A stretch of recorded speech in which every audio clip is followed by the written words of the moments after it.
বাড়িতে CAA camp. প্রথম দিনেই মিলল সাড়া। ভারতের নাগরিকত্ব পেয়ে যায়। এছাড়াও আমাদের বাইরে লাইন আছে, আরও বেশ কিছু মানুষ অপেক্ষায় রয়েছে, আমরাও তাদেরগুলো আজকে নথিভুক্ত করব। আজ রানাঘাট লোকসভা কেন্দ্রের সাংসদ জগন্নাথ সরকার তাঁর নিজের বাসভবনে ফিতে কেটে আনুষ্ঠানিকভাবে সিএএ ক্যাম্প চালু করেন। সকাল থেকেই বহু মানুষ ভিড় করেন তার বাড়িতে। জানা যায়, রানাঘাট লোকসভা কেন্দ্রের অন্তর্গত বহু মানুষ আছেন যারা ধর্মীয় কারণে বাংলাদেশ থেকে ভারতে এসে স্থায়ীভাবে বসবাস করছেন। যদিও তাদের অভিযোগ আধার ও ভোটার কার্ড রয়েছে, তবুও নাগরিকত্ব না থাকায় সরকারি নানা রকম সুযোগ সুবিধা থেকে তারা বঞ্চিত। এই পরিস্থিতি থেকে মুক্তি পেতেই তারা আজ সাংসদের বাড়িতে আসেন নাগরিকত্বের আবেদন করতে। সাংসদ নিজেই সংসদে প্রথম এই বিষয়ে নাগরিকত্বের জন্য আবেদন জানিয়েছিলেন। তবে আজ রানাঘাট লোকসভা কেন্দ্রের সাংসদ জগন্নাথ সরকারের উদ্যোগেই তার বাসভবনে এই ক্যাম্পের সূচনা হলো। উপস্থিত মানুষেরা জানান, তারা দীর্ঘদিন ধরেই নাগরিকত্বের অপেক্ষায় ছিলেন।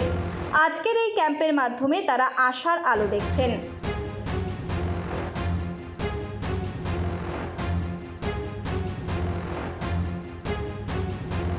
সংসদ জগন্নাথ সরকার মহাশয় উনি ওনার বাড়িতে আজকে সিএএ নাগরিকত্ব সংশোধনী আইন নিয়ে যে অ্যাপ্লিকেশন চলছে সেটা আজকে ওনার বাড়িতে উদ্বোধন হলেন এবং আমরা সকলেই এখানে অনেকেই এসছি আবেদন করতে। লাভ তো অবশ্যই হবে। আমরা তো অ্যাকচুয়াল অনেকেই ভোটার কার্ড বা আধার কার্ড করেছি। আমরা তো বাংলাদেশি লোক, আমরা তো এখানে কেউ নাগরিকত্বের জন্য আবেদন করিনি। আবেদনের মাধ্যমে সরকার নাগরিকত্ব দেবে বলেছে, সেই হিসাবে আমরা আবেদন করছি। নাগরিকত্ব পেলে আপনাদের কী সুবিধা হবে? আমাদের আর কোনো ভয় থাকবে না কি আমরা এই দেশের নাগরিকত্ব পেয়েছি। সরকারি সুযোগ সুবিধা কিছু পান না, তাহলে কি এখানে আবেদন করলে বা নাগরিকত্ব পেলে কি পাবেন বলে মনে করছেন? আশা তো করছি। আমরা ওপার বাংলা থেকে ধর্মীয় কারণে বিতাড়িত হয়ে এখানে এসেছি, সেই কারণে আমরা এখানে আমাদের একটা নাগরিকের প্রয়োজন। আগামী দিনে যে এসআইআর হচ্ছে সেখানে এসআইআর নাম রাখতে হবে। সাংসদের বাড়িতে ক্যাম্প করে যেটাকে কীভাবে দেখছেন? হ্যাঁ, এটাকে দেখছি বলতে উনি আমাদের জন্য এই এটা উপকারটা করছেন, কারণ উনি এই সিএর ব্যাপারটা নিয়ে, নাগরিকত্ব দেওয়ার ব্যাপারটা নিয়ে সাংসদে উনি লড়াই করেছেন আমাদের জন্য। ওই জন্য ওনাকে অনেক ধন্যবাদ।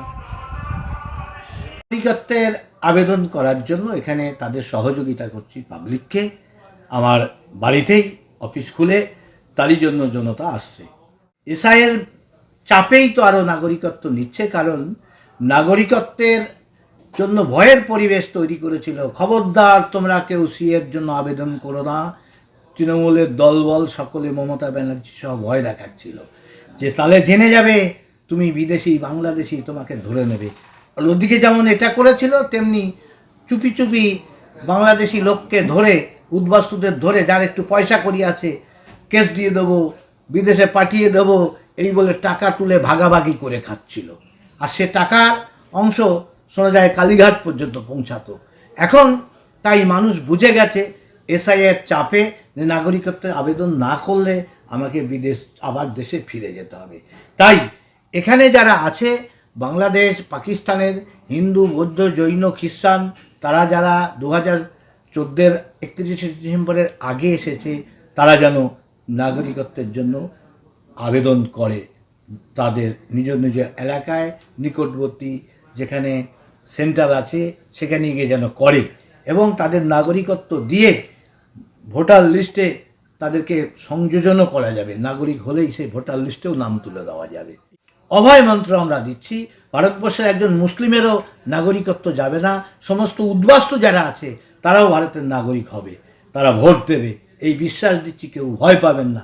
তৃণমূলের অপপ্রচারে কেউ যাতে ভয় না পায়। এই গরমে একটু স্বস্তি পেতে আজই আসুন মন জিনিসে, যেখানে একই ছাদের তলায় পেয়ে যাবেন 100-র বেশি ভ্যারাইটিস আইসক্রিম সহ কেক, পেস্ট্রি, বার্গার এবং বিভিন্ন মুখরোচক খাবার। বিভিন্ন অনুষ্ঠানের জন্য অতিথি আপ্যায়নে হাজির ফুলিয়া ট্রেকার স্ট্যান্ডের বিপরীতে মন জিনিস।